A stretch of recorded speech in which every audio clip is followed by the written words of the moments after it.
Hello everyone, my name is Ilya. And my name is Tyler. Together we make up Kovray, a couple that loves to play board games. And Fish. Welcome to our Check It Out series where we showcase various games to you in hopes of inspiring you to try them and play them. This week we've got a fun tile placement game called Kohaku. Check it out, check it out, check it out. I can't say that with my lip. Hold on. Check it out. Were you trying to be Fish? Yeah. Oh. Kohaku is designed by Danny Devine and published by 25th Century Games.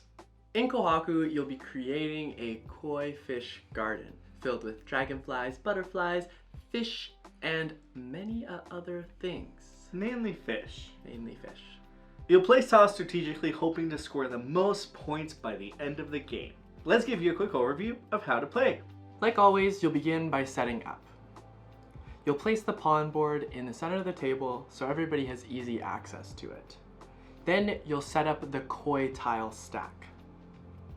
You'll remove koi tiles based on the number of players.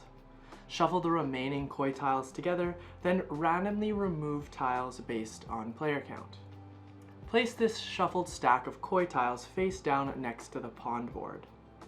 Then shuffle all feature tiles and place them face down next to the pawn board. You're then ready to start filling the pawn board. Place a face-up koi tile on each space of the pawn board that contains a fish.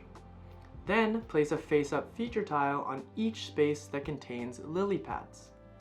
Now you're ready to begin. On your turn, you'll do the following. First, you'll select any 2 adjacent tiles from the pawn board, and this means you'll always take 1 koi and 1 feature tile. Next, you'll place your tiles. If it's the first 2 tiles you select, they must be placed adjacent to one another. But after that, you don't need to place newly taken tiles next to each other in your koi pond. New tiles must be placed adjacent to existing tiles though, and they must alternate between koi and feature tiles. Once you've placed your tiles, you can then refill the pawn board. Check if there are any tiles in the center spaces of the pawn board and move them to their corresponding empty spaces on the outer edge. Then refill the center spaces of the pawn board with new koi and feature tiles, turning them face up. Then that will complete your turn and you're free to move on to the next player.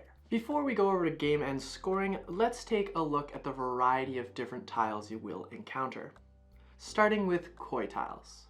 Koi come in a wide variety of colors and they're often accompanied by dragonflies or babies. You'll find solid color kois, which are always 1 color. They'll earn you 1 point signified on this coin here in the corner of the tile, and they'll also help determine tiebreakers. 2-tone kois are always 2 colors, and for the purpose of scoring, they're considered to be both colors. Now let's take a look at the 7 different types of feature tiles. Each of them will be scored differently. The first one is single flowers. This one will score 2 points for every adjacent koi tile with fish that contain the flower's color. If you manage to surround all 4 sides of the flower with the matching color, then your flower will score you 12 points instead. Next are dual flowers. You'll score 2 points for every adjacent koi tile with fish that contain 1 flower's color.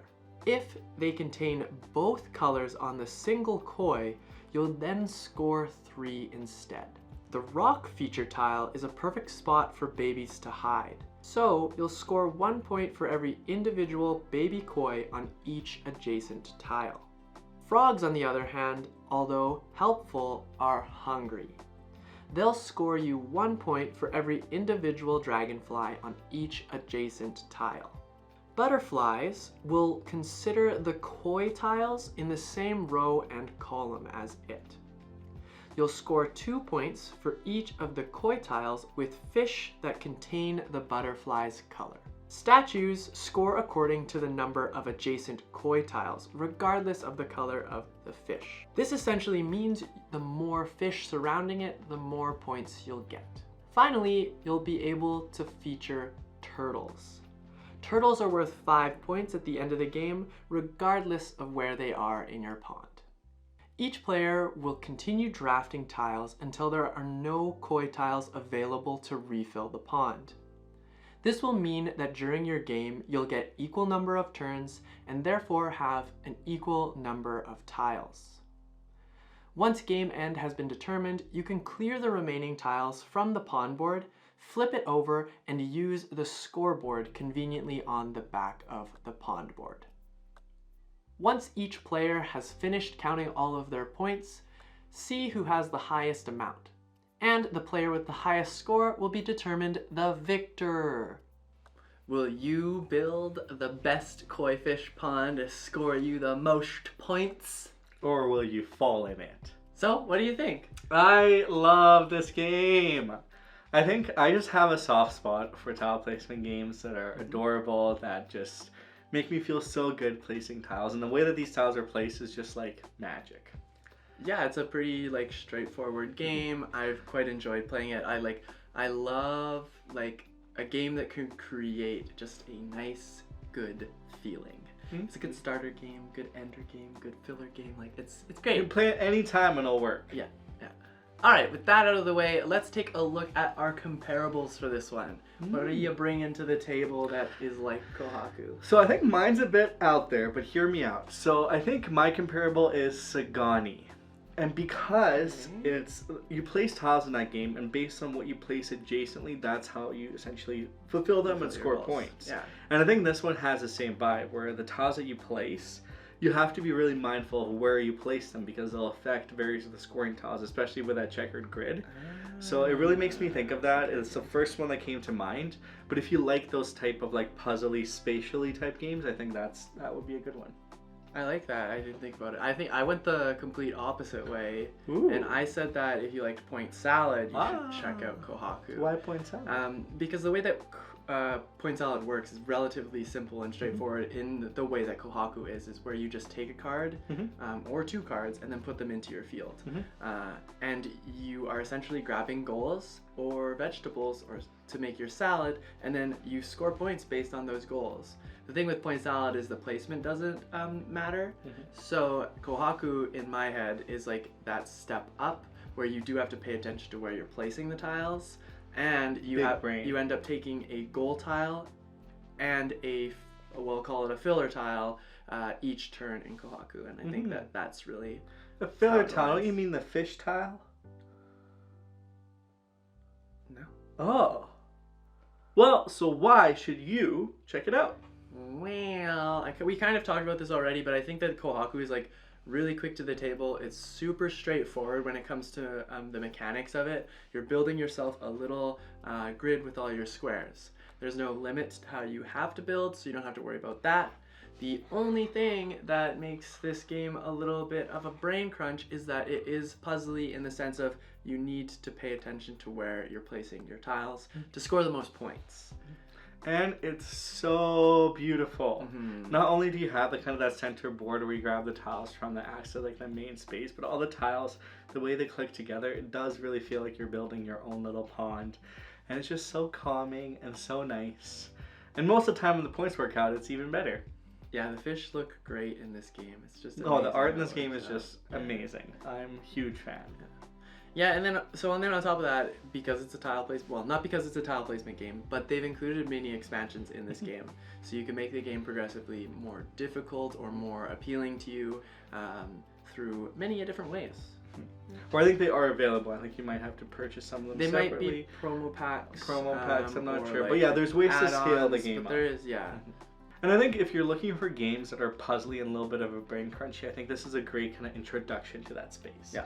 Because it's not too overwhelming where you have to like really think about everything at once. But because you only take two tiles, you can be really strategic of like, how does this affect my current board? How can I plan for the future? I feel like the decision space is narrowed down a little bit to make you feel just better about the choices you're making. So why should you not check it out then? Well, as Tyler said earlier, you are really free reign to build this pond however you want to see it fit. It can be a square, it can be like a line, although line probably not score you a lot of points, so maybe don't do that. Don't make a line. Don't live in that. But I think it's part of because the game ends after a certain amount of rounds, you might not be done. You might still be like, there's so much more room for my pond to grow, or I still want to finish these objectives. So like that feeling of like not fulfillment throughout that could occur. Yep. So that's a reason I think you should check it out, because even a couple of games like, no, I want to do this, but you just can't, because that's not that type of game. Even to that point, like when you plan ahead and you know that there's only a certain number of goals, they just vary based on like color essentially. But what you have to be very like cautious about is like planning ahead will only get you so far, because the game has a end trigger for when the fish tiles run out. That means you might not be able to get the tiles that you're looking for and place them into that one empty square that is perfect for all of what's going on. Because your opponents could also steal them. That too, yeah. In the odd case, I don't know if it's that take-thatty, but but somebody could also be going for the same goal and then up taking the tile that you really want. Or just they don't want you to score those 11 points that you're going to get from that one tile. You monster. And one last reason you might not want to check this game out is if you're Michael Scott and you've fallen into a koi pond before and you just don't want to relive that memory. I can just see the scene running in my head. And no one even saved you. They could have pulled you back. They didn't. Could've. Jim. Well, overall, what do we think? I really love this game. I think it's a great tile placement, like intro game. It's so easy to play, and it just feels really great to build that little koi pond. And there's like high quality game in my mind. So. It's really the breakfast, lunch, and dinner of games. You can, like you said earlier, you can play this game at any occasion, any time. It's just a great game to get to the table, and you just have so much love for it. And very, very, very easy to introduce to people. So we love those types of games. Yeah. And for the question of the day, if you were to fall into a koi pond, how would you react? Would you just gracefully get out and then just go home? Would you just really own it? Like, what would you do in the instance that you fell into a koi pond? Oh no, I've fallen and I can't get back up. I think I would have like a moment there where I'm just like, yeah. And I probably wouldn't move for a second. I would just embrace, I'm like, I just fell into the koi pond. There's two different ways that I would respond in this situation. If I fell, I would just be like, yep, this happened, whatever. I'd do exactly what you were saying. But if I was with the right people and I fell into a koi pond, I'm getting out of that water and I'm like, phew. Oh. And I'll be like, that was on purpose. Fair. Well, thank you so much for watching. If you enjoy Kohaku, feel free to check it out on Board Game Geek and other various platforms. It is quite a wonderful game, and if you liked our content, you can hit that like button and hit that subscribe button, maybe even that bell notification, because we release videos weekly. And answer a comment, because or a question of the day in the comments, because we really do want to know. Yeah, I do. I really do. Yeah, and also if you've played Kohaku, let us know what you think. And we'll see you in the next one. Until then, though, this enjoy is us. a calm time. Check it out.